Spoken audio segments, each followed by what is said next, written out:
Hello, ഇന്ന് പിള്ളേർക്കൊക്കെ ലീവായിരുന്നു കേട്ടോ. അപ്പോൾ നമ്മൾ നേരെ രാവിലെ തന്നെ കുളിച്ചൊരുങ്ങി നേരെ അമ്പലത്തിൽ പോയി തൊഴുതു. എൻ്റെ ലക്ഷ്യം എന്ന് പറഞ്ഞാൽ വീട്ടിലേക്ക് പോവുക, അവിടുന്ന് ഫുഡ് അടിക്കുക, വൈകുന്നേരം ആകുമ്പോൾ ചോറും കറി എടുത്ത് വരിക, ഇതാണ് കേട്ടോ. അപ്പോൾ ഞാൻ തിരിഞ്ഞു നോക്കുമ്പോൾ മോനെ കാണുന്നില്ല. ഓനുണ്ട് മറ്റേ ഭജനം പാടുന്ന മൈക്കിൻ്റെ അടുത്ത് ചുറ്റുവട്ടത്തും കറങ്ങിക്കൊണ്ടിരിക്കുന്നുണ്ടായിരുന്നു. അപ്പോൾ നമ്മൾ വീടിൻ്റെ അടുത്ത് ബിരിയാണി ചലഞ്ച് ഉണ്ടായിരുന്നു. അപ്പോൾ 2 ബിരിയാണി വാങ്ങിച്ചാൽ അത് നല്ല വാങ്ങി കഴിച്ചു കേട്ടോ. നല്ല വിശക്കുന്നുണ്ടായിരുന്നു. വീട്ടിലെത്തി തപ്പി നോക്കിയപ്പോൾ ഒന്നും ഉണ്ടായിരുന്നില്ല തിന്നാൻ വേണ്ടിയിട്ട്. ലാസ്റ്റ് അമ്മ വേഗം ചോറും കറിയൊക്കെ ആക്കി നമ്മൾ ചോറും കഴിച്ചു. ഉച്ചയ്ക്ക് നമ്മളെ കായ് വറവും പിന്നെ നമ്മളെ മീൻ പീര വറ്റിച്ചതും പിന്നെ നമ്മൾ ഉപ്പിലിട്ട മാങ്ങ. വീട്ടിലെത്തുമ്പോൾ ഇങ്ങനത്തെ കസറാക്കൊള്ളി ഐറ്റംസൊക്കെ ഉണ്ടാവും കേട്ടോ.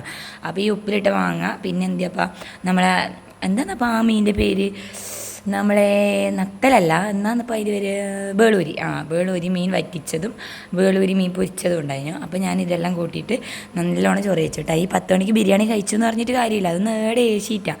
അപ്പോൾ പിന്നെ ഇത് തന്നെ കഴിക്കാമെന്ന് ചോദിച്ചു. അപ്പോൾ ഗീശേടം വന്നവിടെ ചോദിച്ചു 2 ബിരിയാണി കൊണ്ടുവന്നത് പറ്റത്തുനിന്ന് ചോദിച്ചു. അപ്പോൾ ഞങ്ങൾ പറഞ്ഞു ഞങ്ങളത് കഴിച്ചു. അപ്പോൾ രണ്ടാമത്തെ ട്രിപ്പ് 1 മണിയായപ്പോൾ തന്നെ വിശക്കാൻ തുടങ്ങി. അപ്പോൾ രണ്ടാമത്തെ ട്രിപ്പ് ചോറ് കഴിച്ചുകൊണ്ടിരിക്കുക. അപ്പോൾ ചോറ് കഴിക്കാനും വിടാത്തതുകൊണ്ട് ഞാൻ അവിടെ നിന്ന് എണീറ്റ് പോവുക കേട്ടോ ചെയ്തത് ലാസ്റ്റ്. അപ്പോൾ ഇന്നിപ്പം വൈകുന്നേരം അച്ഛൻ്റെ പാചകമാണ്. അപ്പോൾ അമ്മ കായ് വറുത്തത് ശരിയായിട്ടില്ല, അതിന് കട്ടി കൂടുതലാണ്, അതിന് ആകൃതിയില്ല, ഷേപ്പില്ല എന്ന് പറഞ്ഞാൽ അച്ഛൻ തന്നെ വറുക്കാൻ പോയതാണ് കേട്ടോ കായ്.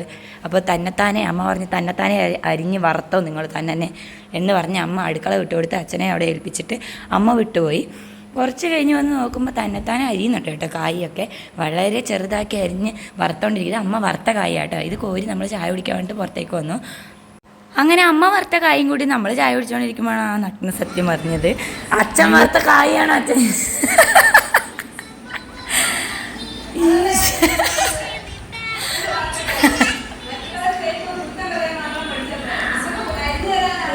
ഉണ്ടാക്കി തരുന്ന സാധനത്തിന് എപ്പോഴും കുറ്റം പറയുമ്പോൾ ഇങ്ങനെയുള്ള ചില കാര്യങ്ങളും കൂടെ പറ്റുന്ന ആലോചിക്കണം. അപ്പോൾ ഇന്നത്തെ വീഡിയോത്തുള്ളൂ. ടാറ്റാ.